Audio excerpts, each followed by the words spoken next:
नमस्कार। कार्यक्रम व्यक्ति विषय र विशेषमा यहाँहरूलाई स्वागत छ। म नयन सापकोटा। आजको कार्यक्रममा हामीसँग स्टुडियोमा उपस्थित हुनुहुन्छ राजनीतिक विश्लेषक भरत दाहाल।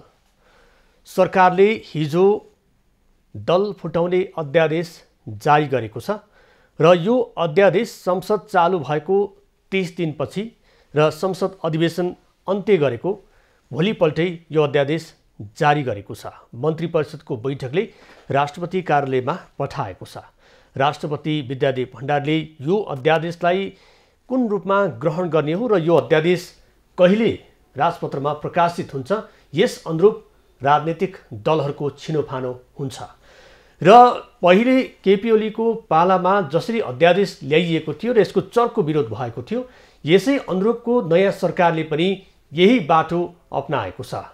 पहिले प्रतिगमन देख्ने सरकारले अहिले कसरी अग्रगमन देख्न खोजिरहेको छ र सरकारले जारी गरेको यो अध्यादेशले जुन सत्तारूढ दलको नेतृत्व गरेको नेपाली कांग्रेसको दल फुटाउनको लागि मात्र 13 सांसद भए पुग्ने अवस्था सिर्जना भएको छ भने अर्को सत्तारूढ दलको घटक नेकपा माओवादी केन्द्रको सांसदको संख्या 11 जनाले पनि माओवादी केन्द्रलाई फुटाइदिन सक्छ। राजनीतिक दलहरूले आफ्नो खुट्टामा आफै बन्चरो हान्ने प्रण त गरिरहेका छैनन्। के हो त यो अध्यादेशको भित्री कुरा र अहिलेको सरकारले जुन कार्य गरिरहेको छ यसलाई हामीले कसरी बुझ्ने? आज हामी यिनै विषयमा केन्द्रित रहेर छलफल गर्ने प्रयास गर्नेछौँ। स्वागत छ यहाँलाई। हजुर, धन्यवाद। सरकारले अध्यादेश जारी गर्यो। अघिल्लो सरकारले ल्याएको अध्यादेशलाई प्रतिगमन भनिएको थियो र अहिले अग्रगमनको रूपमा यो सरकारले ल्याएको भनिएको छ। खास वास्तवमा यो 30 दिन संसद चल्यो, संसद पुनर्स्थापना भइसके पछाडि एउटा पनि त्यहाँ काम भएन, तर अध्यादेश ल्याउनु पर्ने बाध्यता सिर्जना गरियो। खास यो पछिल्लो घटनाक्रमलाई यहाँहरूले कसरी केलाइरहनु भएको छ? अब यो मैले बुझेको यिनीहरूको समस्या अथवा यिनीहरूको एजेन्डा होइन। यो केपी ओलीको पालामा आउँदाखेरि पनि त्यो उहाँको एजेन्डा थिएन। अब त्यसको विरोध गर्नेहरूले जसरी जुन रूपमा ल्याए, अब यो पनि उनको एजेन्डा होइन। जस्तो यसलाई मैले कसरी बुझ्छु भन्छ भने, जस्तो यो 63 सालमा 12 बुँदे समझदारी भइसकेपछि 63 सालमा पहिलो पटक यो 8 दलीय जो गठबन्धनको बैठक बस्यो, त्यसले चाहिँ सबभन्दा प्राथमिकतामा राखेर पारित सहमति गरेको एजेन्डा भनेको जन्मको आधारको नागरिकता ऐन हो हैन। जबकि त्यो कांग्रेसको चाहिँ तपाईको माग पनि थिएन, आवाजै उठेको थिएन, एमाले माओवादी कसैको पनि थिएन। तर उनको छलफलको पहिलो नम्बरको एजेन्डा नै त्यही बन्यो। अब अहिले खेल त्यही हो। अहिले के हो भन्छ भने एजेन्डा विदेशी एजेन्डा हो, यो बाहिरीका शक्तिहरूको आवश्यकता हो। अब यो आवश्यकता कहाँबाट पैदा भयो भन्छ भने, अब जुन शक्तिलाई त्यो बाहिरी तत्त्वले अब उठायो, लडायो, भिडायो अथवा चाहिँ दुनियाँमा मरायो र यहाँसम्म ल्यायो, त्यो दल नै अब एउटा उनीहरूको निम्ति समस्या बन्दै गए हैन। जस्तो विभिन्न परिस्थितिले, जस्तो उनीहरूभित्र आन्तरिक ध्रुवीकरण पनि बढ्यो, नेपालभित्रको बाह्य शक्तिहरूको जो सन्तुलन हो त्यसमा पनि ठुलो फेरबदल आयो। अनि हिजो दलहरूलाई जसरी उनीहरूले बुझेका थिए त्यो स्थिति रहेन। नरहेपछि कस्तो भयो भन्छ भने, जस्तो नक्साको चाहिँ तपाईको समस्या आयो। अब इन्डियनहरूले समस्या माने, अब लिम्पियाधरको नक्साको पारित गर्ने भयो। एमसीसी वर्षौँदेखि अड्केकै छ हैन, 2017 मा पारित भएको। अब यस्ता एजेन्डा उनीहरूको धेरै छन्। अब यिनै एजेन्डाहरूले न पार्टीभित्र निकास पाउने, न त्यहाँभित्र सहमति हुने। पार्टीभित्र सहमति नभएपछि राज्यभित्र पनि निकास पाउँदैन। त्यसकारणले अब यो जो चाहिँ अप्ठ्यारो खालको एउटा समीकरण बन्दै गयो नि, यसलाई कसरी तोड्ने भन्ने चाहिँ तपाईको डिजाइन हो। यो भनेको यो चाहिँ नेकपा एमालेको एउटा खेमालाई मिलाउनको लागि र जसपामा देखिएको जुन एउटा टुस छ त्यो टुसलाई मिलाउनको लागि मात्रै नभई र सरकारको एउटा बहुमत प्राप्त गर्ने आधार छ, सरकार टिकाउनको लागि मात्रै यो अध्यादेश ल्याउन खोजिएको होइन। जस्तो सरकार टिकाउने त यिनको आफ्नो इन्ट्रेस्ट, त्यससँग जोडिएको चाहिँ इन्ट्रेस्टको कुरा भयो, तर कुरो त्यति मात्रै होइन। जस्तो यो कस्तो हुन्छ भने, जस्तो एमाले अब तपाईको फुट्यो, जस्तो मधेसवादी फुट्यो, यति मात्र होइन, यो सबै पार्टीहरू फुट्छन्। जस्तो काङ्ग्रेस त्यही हालतमा जान्छ, बिस्तारै समय लाग्ला। अब राप्रपा एकदम तयारी अवस्थामा छ। मलाई लाग्छ केपी ओलीको सरकार नढलेको भए राप्रपाको एउटा गुट चाहिँ त्यहाँबाट निस्केर ओली सरकारमा जान्थ्यो। अनि त्यो सबै तयारी भइसकेको थियो। अब यो सब के हो त भन्छ भने, अब कुनै पनि शक्ति केन्द्रले आफ्नो काम गराउनुको निम्ति सबै दलभित्र रहेका आफ्ना एजेन्टहरू हुन् अथवा दलालहरू हुन्, उनीहरूलाई एक ठाउँमा चाहिँ थेग्र्याउने र अलिकति काम गर्न सजिलो बनाउने एउटा जो रणनीति अगाडि बढाए, त्यसैको नतिजा हो। त्यस कारणले गर्दाखेरि जस्तो तपाईँले भने जस्तो अब के अरे केपी ओलीले अध्यादेश जारी गर्दाखेरि यो लोकतन्त्र विरोधी पश्चगामी राजा फर्काउन चाहिँ षड्यन्त्र गरिरहेछ, दुनियाँभरि कुराहरू यिनले गरे। तर जसले त्यो भने उनीहरूले अहिले के भनिरहेछन् भन्छ भने यो सरकारको विशेष अधिकार हो भन्ने भनिरहेछन्। र शेरबहादुरको ठाउँमा प्रचण्ड भए पनि यो काम गर्थे, मैले बुझेको थियो। अथवा प्रचण्डको ठाउँमा बाबुराम हुन्थे, यो काम गर्थे, गर्नै पर्थ्यो उनीहरूले। किन भन्छ भने उनीहरू चाहिँ एउटा नेपाल विरुद्धको एउटा मिसनमा यहाँसम्म उठाएर ल्याएका मान्छेहरू। अब उनीहरूले के गर्ने के नगर्ने भन्ने कुरा त्यो भूमिका निर्धारण यिनले गर्ने होइन, त्यो बाहिरबाट हुन्छ। त्यसैको नतिजा हो। त्यसकारणले अब यो सङ्केत के हो, मेरो आफ्नो बुझाइ हुन्छ भने, अब यो 12 बुद्धे समझदारी त्योभन्दा अगाडि तपाईँको जानुहुन्छ भने माओवादी युद्ध, अझ त्योभन्दा अगाडि चाहिँ जानुहुन्छ तपाईँको दासढुङ्गा हत्याकाण्ड, अब त्योभन्दा पनि अगाडि जानुहुन्छ भने काङ्ग्रेसको निजीकरण जो अर्थतन्त्र समाप्त पार्यो। त्यहाँदेखि अहिलेसम्म चाहिँ जसरी आए, अब यो एउटा अत्यन्तै उत्कर्षमा क्लाइमेक्समा पुगेको छ। अब यिनीहरूभित्र विखण्डन, विभाजन र एउटा स्खलनको एउटा चरण सुरु भएको छ। त्यस कारणले उनीहरूभित्र सुरु भएको सङ्कटको चाहिँ तपाईँको नतिजा पनि हो यो। जस्तो उनीहरूभित्र सङ्कट नआएको भए काम सहज ढङ्गले अगाडि बढ्थ्यो, उनको योजना सहज ढङ्गले अगाडि बढ्थ्यो। त्यो निकास संविधानले पनि दिन सकेन। अहिले त्यो निवास जस्तो यिनले गरे नि, गणतन्त्र भने, संविधान सभा भने, संविधान भने, सङ्घीयता भने, धर्मनिरपेक्षता भने, तर निकास त कहीँ पनि आएन। त्यस कारणले अब यो निकासलाई अर्को ढङ्गले खोज्ने एउटा प्रयत्न हो होइन। जस्तो उनले भनेका काम त सबै भइसके, सरसर्ती हेर्नु भने उनले भनेको काम केही पनि बाँकी छैन। जसलाई चाहिँ देशका समस्या, अब यहाँको स्थिरता, शान्ति, विकास, प्रजातन्त्र, अब नागरिक अधिकार जति कुराहरू पनि गर्थे, उनीहरूले भनेका कुरा सबै पुरा भइसक्दा पनि स्थिति यस्तो किन भयो त भन्छ भने, अब चाहिँ देशका विरुद्ध जुन सङ्कट उनीहरूले थोपरे, अब त्यसले उनीहरूलाई चाहिँ घेर्न सुरु गर्यो। अब यो चाहिँ जस्तो अघिल्लो सरकारलाई जसरी फाल्नको लागि एउटा 5 दलीय गठबन्धन बन्यो होइन, त्यसमा 5 दलीय हो कि 4 दलीय हो त्यो पनि अझै निर्खुल हुन सकेको छैन। हेर्दाखेरि 4 दल भन्दाखेरि 5 दल जस्तो देखियो। र एउटा प्रतिगमनतर्फ उन्मुख भएको सरकारलाई फाल्नको लागि जुन उनीहरूले चाहिँ एउटा अठोट लिए र एउटा दलभित्रकै एउटा खेमाले जुन एउटा अडान लियो, र हामीले हेर्दाखेरि चाहिँ अब चाहिँ साँच्चीकै एउटा राजनीतिक स्थिरता चाहिँ कायम हुन सक्छ। जसोतसो भए पनि नेपाली कङ्ग्रेसको नेतृत्वमा एउटा सरकार बन्यो र यो सरकारले चाहिँ जति अघिल्लो सरकारलाई आरोप लगाएको थियो त्यो आरोपलाई चाहिँ यसले चिर्ने काम गर्छ भन्ने एउटा आशा थियो। अब राजनीतिक दलहरूले मिलाएर लिएर जालान्, एउटा आवधिक निर्वाचनसम्म त यो राम्रैसँग बग्ला भन्ने थियो होइन। खासमा यो पटक पटक चाहिँ यति हतारमा, यति अलोकप्रिय निर्णय गर्नको लागि केले बाध्य पार्दो रहेछ? माओवादी केन्द्र छ, जसपा छ, त्यहाँ नेपाली कङ्ग्रेस छ।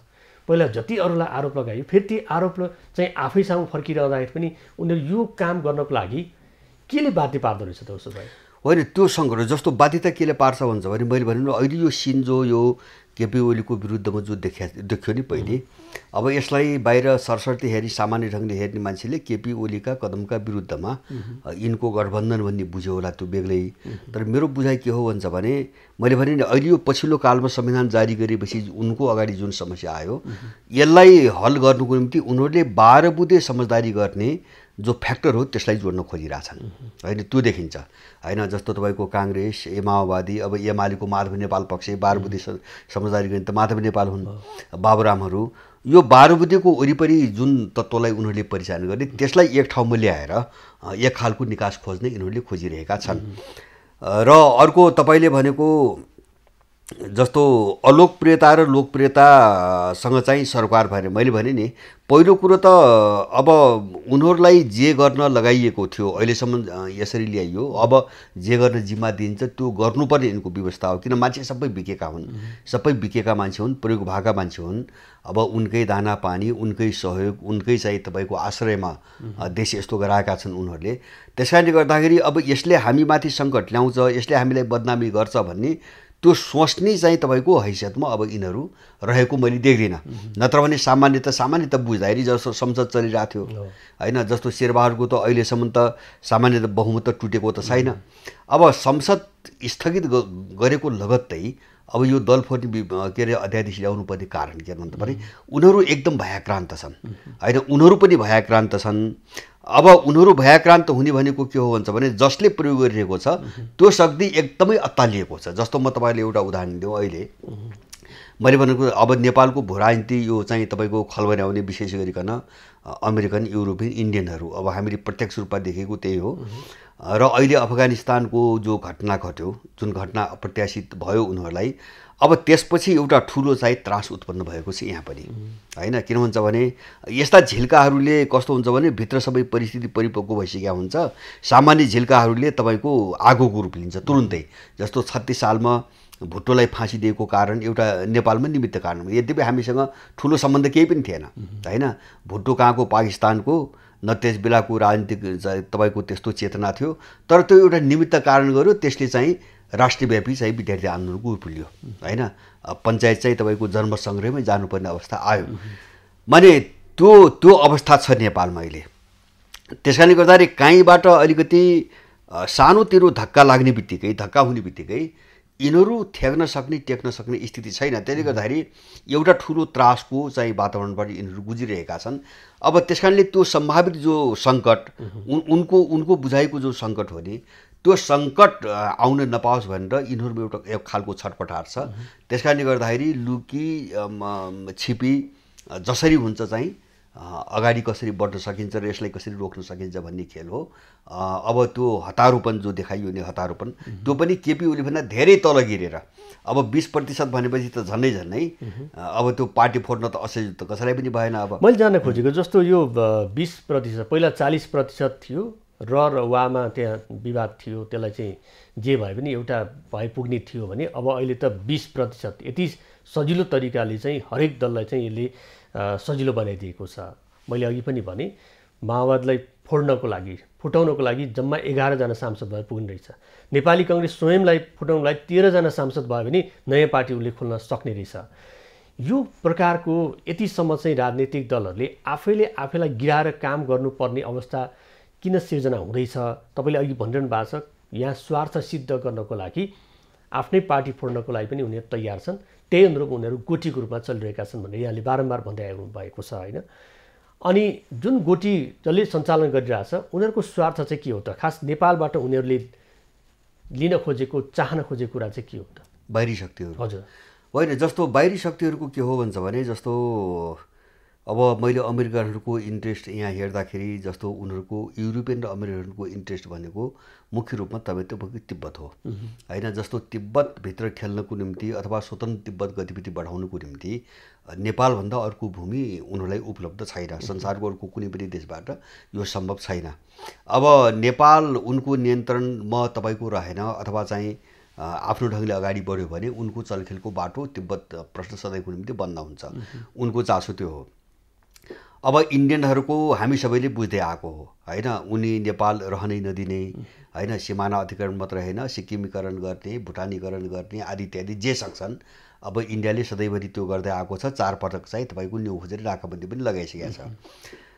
अब यो भूराजनीतिक स्वार्थको अब अहिले चाहिँ जस्तो नेपाललाई भूराजनीतिक रूपमा चाहिँ तपाईँको खलबल्याएर चीनलाई कमजोर बनाउने अथवा स्वतन्त्र तिब्बतको गतिविधि अगाडि बढाउने जो मुद्दा हो, यसमा चाहिँ इन्डियनहरू र पश्चिमाहरूको एक खालको सहकार्य छ। किन इन्डियाको निम्ति पनि अब चीन एउटा समस्या भयो उनको आफ्नो बुझाइमा होइन, ठुलो शक्ति भयो। अब पश्चिमाहरूको निम्ति पनि अहिलेको विश्वको सबैभन्दा उदाउँदो मात्रै होइन, उनलाई चाहिँ ठुलै चुनौती दिएर अगाडि बढेको शक्ति भयो। यसलाई कसरी रोक्ने भन्ने छ, यसलाई कसरी रोक्ने भन्ने छ। मैले अब यो डिजाइन अहिलेको मात्र होइन, अहिले त अन्तिम अवस्थामा आए। अब छिटोभन्दा छिटो कसरी गर्ने भन्ने म पुगेँ अहिले। नत्र भने यो भन्छ नि, मैले भने नि 47 सालदेखि अहिलेसम्म जति पनि हत्याकाण्ड र लुटपाटका घटनाहरू यहाँ भए, यो सबै नेपाललाई चाहिँ एकदम तरलतामा लैजाने र एउटा अस्थिरतामा लैजाने दाउपेचकै चाहिँ तपाईँको कडीहरू थिए, जम्मै कडीहरू थिए। र अब अहिले कस्तो भयो भन्छ भने, जस्तो यो नाटकीयता देख्यो नि शेरबहादुरको, यो अफगानिस्तानको घटनापछि अब त्यो बाहिरी शक्तिमा एउटा आतंक के आयो भन्छ भने, अफगानको घटना एउटा दूरगामी विश्वव्यापी प्रभाव पर्ने नै भयो। जस्तो अमेरिका विश्वभरि साह्रै बदनाम हुँदै गयो र ऊ एउटा अब कागजी बाघ मात्रै हो भन्ने खालको एउटा सन्देश विश्वभरि गएको छ। अब त्यही प्रसङ्गमा जस्तो एमसिसीका परियोजनाहरू यहाँ आएका छन्, प्रोजेक्टहरू आएका छन्। अब जस्तो अहिले चाहिँ संसदबाट पारित गर्ने उनीहरूको योजना असफल भएको छ। यो सबै चाहिँ काम तुहिने सम्भावना छ, सधैँको निम्ति तुहिने सम्भावना छ। अब त्यसकारणले जसरी अमेरिकनहरूले जे गराउनु खोजे नि, जस्तो अफगानिस्तानमा के देख्यो भन्छ भने, हिजो मात्र एउटा समाचार बाहिर आयो, अमेरिकी सेना त्यहाँबाट निस्किसकेपछि अफगानिस्तानमा गृहयुद्ध सुरु गराउने र देशव्यापी रूपमा चाहिँ एउटा अस्थिरता फैलाउने भनेर अशरफ घानीसँग चाहिँ अमेरिकनहरूको कुरा भएको रहेछ हैन। त्यो अमेरिकन राष्ट्रपति हिजो मात्रै बोलेको छ, अमेरिकाको राष्ट्रपति। अब उनीहरूले नेपालमा त्यो गर्न चाहिरहेछन्। किन भन्छ भने, त्यो वातावरण चाहिँ धमिलो भयो, भाँडभैलो भयो भने उनीहरूको निम्ति खेल्ने आधार त रहने भयो हैन। सबै हातबाट गयो भने चाहिँ सधैँको निम्ति जान्छ भन्ने छ। त्यसकारणले मलाई लाग्छ त्यो अब शेरबहादुर देउपाको अध्यादेश जस्तो 20% भन्नुभयो नि, साना तिना ठुला जति पनि दल छन् सबै दललाई तपाईँको टुक्रा टुक्रा बनाउने र अब जस्तो कतिपय उनीहरूले बाहिर पनि निकाले होलान् हैन, कतिपय बाहिर पनि चलाएका होलान् अरू सडकमा। अब यिनीहरूको एउटा अर्को थ्रुप बनाउने एउटा त्यो पाटो भयो भनेको संसदमा चाहिँ बलियो बनाउने, पार्टीलाई जुन स्वार्थ सिद्ध गर्ने चाहिँ त्यहाँ व्यक्तित्व छन् उनीहरूलाई चाहिँ एकजुट गराउने जस्तो बारबुदियामा हामीले देख्यौँ नि, जस्तो बारबुदीमा ठ्याक्कै छानी गर्ने एक खालका शक्तिहरू लगेर उनले जोडेर एउटा कमिटमेन्ट गराएर अगाडि बढाए। अब त्यस्तै गरेर यहाँ एउटा अराजकता पनि फैलाउने, ध्रुवीकरण पनि गर्ने, सबैतिर ध्रुवीकरण गर्ने र पछि चाहिँ अब त्यसमा चाहिँ अब उनले हामीले मिलाउँछौँ भन्ने अथवा चाहिँ कुनै तरिकाले लगाम आफ्नो हातमा लैजाने र अलिकति आफ्नो निम्ति वातावरण अनुकूल बनाउने खेल भन्दा यसभित्र अर्को चिज केही पनि छैन। मैले केही पनि अब यो अध्यादेशले जुन यहाँले जुन एउटा चाहिँ यसले घातक बाटो समाउन खोज्दैछ र स्वार्थ सिद्धको लागि त्यो रणनीति अपनाइँदैछ भनिरहँदाखेरि अब यो राष्ट्रपति कार्यालयमा पुगेको छ। राष्ट्रपति कार्यालयले स्वीकृत गरे तापनि फेरि त्यसप्रति चाहिँ रिट जाने त सर्वोच्च अदालत नै हो होइन। यस अगाडि पनि नागरिकता अध्यादेशमा पनि यही प्रकारको अध्यादेश जारी गरिएको थियो। सर्वोच्च अदालतले असार 27 गते त्यसलाई त्यो अध्यादेशलाई चाहिँ बदर गरेको छ। भनेको यो अध्यादेशलाई पनि सर्वोच्च अदालतले बदर गरिदिए भने त अहिले हामीले जुन बाटो हेरिरहेका छौँ त्यो बाटोमा त जाने लक्ष्य नै देखिँदैन नि होइन, देखिँदैन। मैले पनि त्यो देख्दिनँ। जस्तो अब यो कुरो चाहिँ अध्यादेश जारी गर्नेहरूले नबुझ्या त होइन। जस्तो राष्ट्रपति कार्यालयभित्रका कर्मचारीहरूको एउटा सामान्य सङ्केत हिजो आएको छ, अब सर्वोच्च अदालतको निर्णयलाई नजिर बनाएर राष्ट्रपति कार्यालयले सदर नगर्न सक्छ हैन। त्यस्तो खालको समाचार त्यो आधार देखाएर किन भन्छ भने सर्वोच्चले यो गर्न मिल्दैन त भनिसकेको छ। दोस्रो कुरा, त्यहाँबाट सदर भयो भने पनि तपाईँको सर्वोच्चले यसलाई बदर गर्नै पर्छ। अब हिजोको नजिरअनुसार बदर गर्नै पर्छ। अब बदर भयो भने हुन्छ के त भन्दाखेरि अब चुनावमा जानु पर्यो हैन। अब यो अध्यादेशको खेल अब भोलिको एउटा वातावरण बनाउनुको निम्ति चालिएको कदम पनि हुनसक्छ, त्यो सम्भावना पनि छ। जस्तो ध्रुवीकरण त आफ्नो ठाउँमा भइहाल्यो। जस्तो के भन्छ भने शेरबहादुर देउपाले चुनाव घोषणा गर्लान्, चुनाव हुँदैन, त्यो सबैले बुझिया छ। एक खालको अराजकता फेरि सुरु हुन्छ, अस्थिरता सुरु हुन्छ। र मैले अब यो बाहिरको डिजाइन मैले कहाँ देख्छु भन्छ भने, जस्तो मैले तपाईँले अफगान किन सम्झाएको भन्छ भने, अमेरिकनहरू कुनै पनि विदेशी अर्को पनि होला, अब अमेरिकनहरू अफगानबाट निस्किनुभन्दा अगाडि अफगानिस्तानमा गृहयुद्ध चाहिँ तपाईँको सङ्गठित गरेर चाहिँ देशव्यापी गृहयुद्ध मचाउनु पर्छ भनेर अशरफ घानीसँगै चाहिँ कुराकानी गरेर सहमत भएको थियो ऊ चाहिँ, तर धोका दिएर भाग्यो भनेको छ बिडेनले हिजो हैन। अब गृहयुद्ध चाहिँ अगाडि बढाएन भन्ने छ। भनेको तालिबान विरुद्ध सरकारले हतियार उठाउने र त्यहाँ चाहिँ एउटा आन्तरिक द्वन्द्व सिर्जना गर्ने अमेरिकनहरूको त्यो योजना रहेछ। त्यही कारणले जस्तो अमेरिकन सेना जाँदाखेरि ठुला चाहिँ जस्तो मिसाइलहरू त्यसपछि चाहिँ ठुल्ठुला हतियार बाहेक बाँकी हतियार त जम्मै पब्लिकलाई बाँडेर गएको छ। जस्तो अब AK-47 भयो, अब यस्ता बन्दुकहरू जम्मै बाँडेर गएको छ। उनले त्यो कोसिस सुरु गरिसकेका थिए। अब नेपालमा एउटा हामीले हेर्नुपर्ने के हो भन्छ भने यो सबै डिजाइन सबै हेरिकन यो चाहिँ छरछिमेकको यो वातावरण हेरिकन मैले भोलि दुईटा खालका खतराहरू देख्छु। अब जस्तो मैले भने नि अध्यादेश चाहिँ अगाडि बढ्दैन, खारिज हुन्छ, नभएपछि चुनावको घोषणा गर्लान्। अब चुनावको घोषणा गरे भने अराजकता सुरु हुन्छ हैन। अब मुठभेड हानबार सुरु होला, सडकमा मान्छेहरू आउलान् उनका कार्यकर्ताहरू। अब यो भयो भने दुईटा एउटा खतरा के छ भन्छ भने जस्तो अमेरिकाले 2 पटक सङ्केत दिइसकेको छ। सरकारी स्तरबाट 2 पटक अमेरिका के बोलेको छ यहाँ भन्छ भने पर नेपालमा ISIबाट आक्रमण हुने खतरा छ भनेर अमेरिका 2 पटक बोलेको छ। अब हामीले बुझ्ने के हो भन्छ भने त्यसको चरित्र हेर्दा ऊ त्यो सबै तयारी गरेर बसेको छ। उसलाई एउटा वातावरण चाहिएको छ हैन। जस्तो ISIको नाममा चाहिँ नेपालभित्र चाहिँ बम विस्फोटहरू गराउने, आक्रमण गर्ने, मान्छे मार्ने र अराजकता फैलाउने एउटा अब त्यो एउटा विकल्पमा पनि उनीहरू तयारी गरेर बसेको मैले बुझ्छु। तपाईँले यो कुरा चाहिँ भनिरहँदाखेरि चाहिँ मलाई तपाईँले नै उल्लेख गर्नुभएको कुरा जुन ट्विन टावरमा चाहिँ आक्रमण भयो त्यो अरूले होइन अमेरिकाले गरे भन्नुभयो नि यहाँले। हजुर हजुर हो, एकदमै हो। होइन त्यही कुरा चाहिँ यहाँ फेरि यहाँ पनि हो, एक्ज्याक्टली त्यही हो। होइन उनीहरू पस्ने माध्यमै हो। जस्तो अमेरिकनहरूको मैले के देख्छु भन्छ भने जस्तो इराकमा आक्रमण गर्दाखेरि सद्दाम हुसेनसँग रासायनिक हतियार छैन भनेर संयुक्त राष्ट्रसङ्घको चाहिँ टोली गएर 3 पटक इराकभरि चाहिँ तपाईँको अनुसन्धान गरेर प्रमाणित गरेर भनेको घोषणा गरेको। तर अमेरिकाले जबरजस्ती त गर्यो, छ कि छ गर्यो होइन। उसलाई त इराकमा आक्रमण गर्नु थियो, राष्ट्रसङ्घको त्यो प्रतिवेदनलाई रिपोर्टलाई उसले मानेन। अब त्यसपछि जस्तो अफगानिस्तानमा कसरी आक्रमण गर्ने होइन, उसले बहाना बनायो, ट्विन टावर हान्यो। र मैले चाहिँ बारम्बार चाहिँ जस्तो MCCको प्रसङ्ग पनि मैले कुरो उठाउँछु। कतिपय मान्छे के भन्छ भने अमेरिकन सेना कसरी आउँछ भन्छन्। के अरे MCCलाई संसदबाट पारित गरेर स्वायत्त बनाइदिइसकेपछि त्यो त समानान्तर सरकार भयो नेपालको, र समानान्तर सरकार भयो, अमेरिकन कानुन लाग्ने भनेको छ। अनि चाहिँ के भन्छ त्यहाँ सम्झौतामा भन्छ भने MCCले आफू खुसी होइन बाहिरको कुनै दोस्रो पक्ष राज्य होस् वा गैर राज्यसँग स्वतन्त्रतापूर्वक कुनै पनि सम्झौता र मुद्दा मामिलाहरू गर्न पाउँछ भन्ने सम्झौतामा छ। भनेपछि उनीहरू चाहिँ आफ्नो प्रोजेक्टमा बम हान्छन्, त्यसपछि सुरक्षा कारण देखाएर एग्रिमेन्ट गर्छन् होइन। एग्रिमेन्ट गर्ने अधिकार त दिएको छ नि, त्यो बुझ्नु पऱ्यो नि। MCCलाई कुनै नेपालसँग सरोकार नराखेर कसैसँग सम्झौता गर्ने अधिकार त दिएको छ हो। उनीहरूले त्यहाँ आतङ्क फैलाएर त्यो अमेरिकन सेना ल्याउने बाटो उनले त्यही खोल्छन्। हामीले त्यसको विरोध गरेको हो, त्यो प्रावधान त्यहाँ राखेको छ। र मैले भने नि एउटा खतरा यो पाटो भयो। अब दोस्रो चाहिँ धेरै मान्छेले चाहिँ तपाईँको अब बिर्स्यो, अहिले बिर्स्यो। दोस्रो खतरा मैले के देख्छु भन्छ भने माओवादी शान्ति प्रक्रियामा आउँदाखेरि उसले 70% हतियार बुझाएको छैन होइन। अब त्यो एउटा ठुलो सहमतिमा नबुझाएको हो। जस्तो अब्जेक्सन कसैले गरेन नि, उसले के भन्यो भने खोलाले बगायो भनेर कसैले पत्याउने कुरा हो होइन। खोलाले बगायो भनेर उसले भन्यो, कसैले विरोध गरेन। एमाले काङ्ग्रेस कसैले विरोध गरेन। किन भन्छ भने सबैलाई थाहा छ त्यो त अर्कैले गराइरहेछ। त्यस कारणले माओवादीले जो चलाएका हतियार हुन् नि युद्धकालमा, ती सबै हतियार अहिले पनि बाँकी छन्। भनेको त्यो कहाँ छ, नेपालमै छ कि होइन? नेपाल अब ठाउँ कहाँ छ म भन्न सक्दिनँ, तर त्यो विदेशीहरूको निगरानीमा तपाईँको हतियार राखिएको छ। सुरक्षित छ त्यो, एकदम सुरक्षित छ हो। त्यो सुरक्षित भएकै कारणले काङ्ग्रेस एमाले नबोलेको हिजो होइन। त्यो त विदेशीले गराइरहेछ। उसले किन गराएको छ भन्छ भने त्यो हतियार प्रयोग हुन्छ भोलि, यहाँ त्यो हतियार प्रयोग हुन्छ। जस्तो मैले सामान्य पाएको सूचना, सामान्य माओवादीबाट 2-3 जना व्यक्तिबाट मैले पाएको सूचना, म त्यसलाई भेरिफाई गर्न सक्दिनँ। मैले पाएको सूचना के हुन्छ भने यतातिर माओवादीतिरबाट त्यो हतियारको जमानत बस्ने व्यक्ति वर्षमान पुन हो र बाहिरबाट इन्डियनहरू होइन, बाहिरी शक्तिहरूमा। अब यसको संयुक्त निगरानीमा त्यो हतियार राखिएको छ।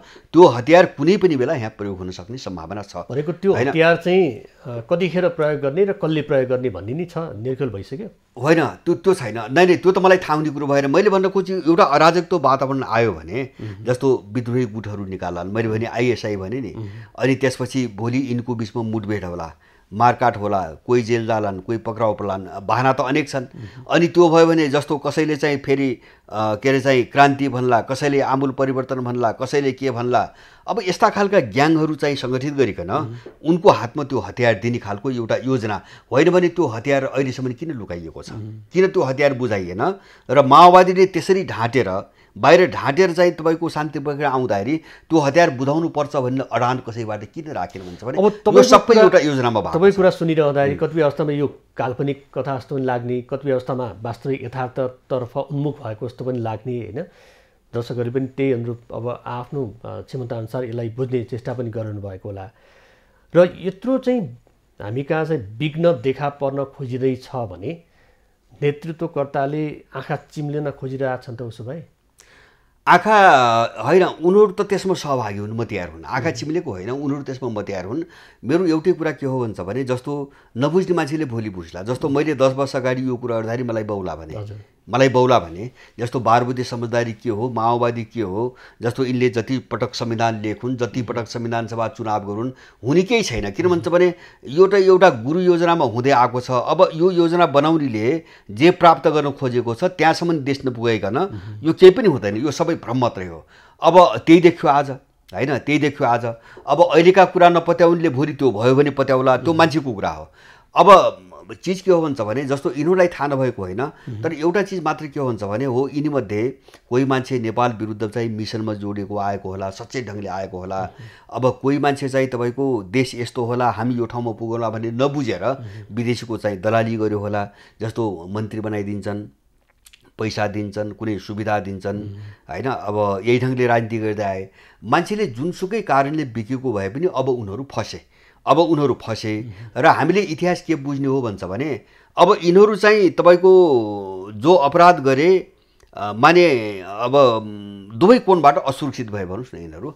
अब देशलाई एउटा अझै ठुलो भर्खालोमा लग्ने कोणबाट भूमिका खेले पनि यिनी असुरक्षित भए। अब विश्व राजनीतिले यिनलाई त्यो अनुमति दिँदैन।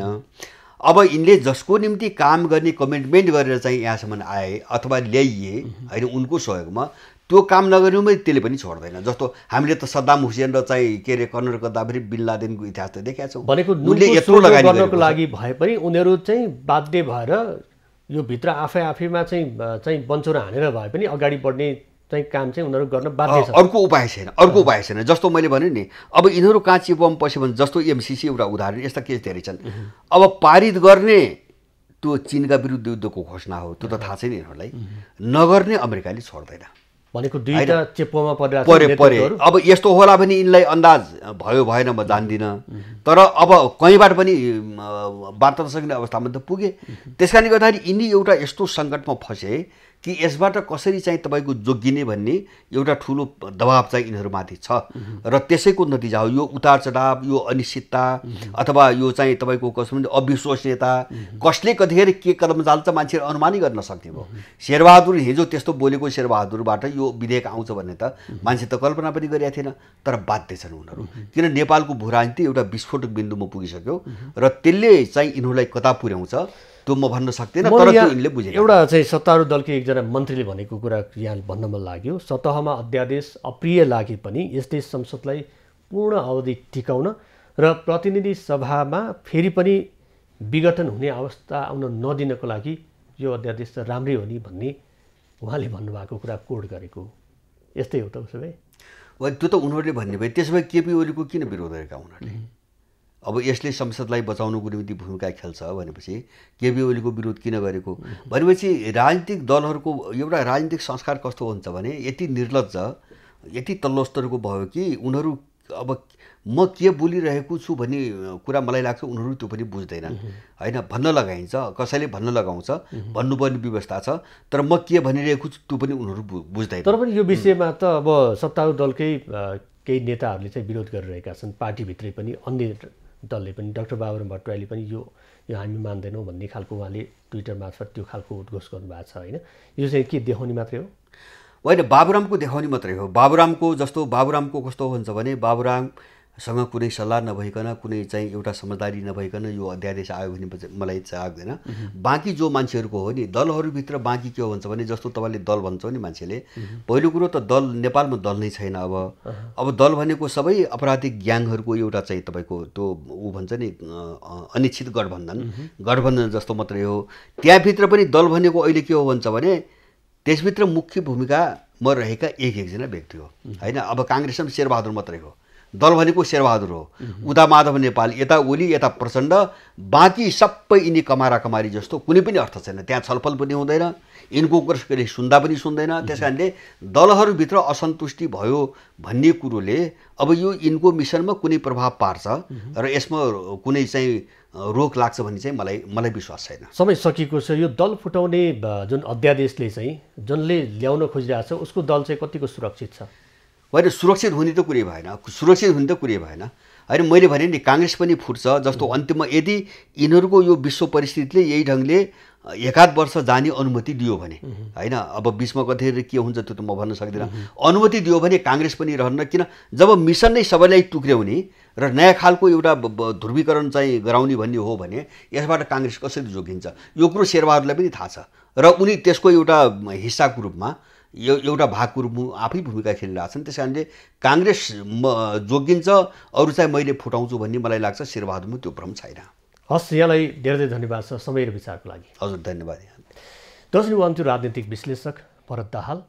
सरकारले अध्यादेश जारी गरेको छ, यो अध्यादेश राष्ट्रपति कार्यालयमा पुगेको छ र त्यस पछाडि के हुन्छ र सोझै जाने बाटो भनेको रिट पर्ला, सर्वोच्च अदालतमा जाला र पनि जे जस्तो प्रक्रिया र अहिलेको राजनीति अगाडि बढिरहेको छ यसले देशको भलो गर्न खोजेको छैन, यसले कुभलो नै गर्न खोजेको सङ्केत विश्लेषक भरत दाहालले व्यक्त गरेका छन्। आजको समय सकिएको छ। खबरभित्रको खबरको लागि हेर्दै रहनुहोला एबी न्युज खबर। नमस्कार।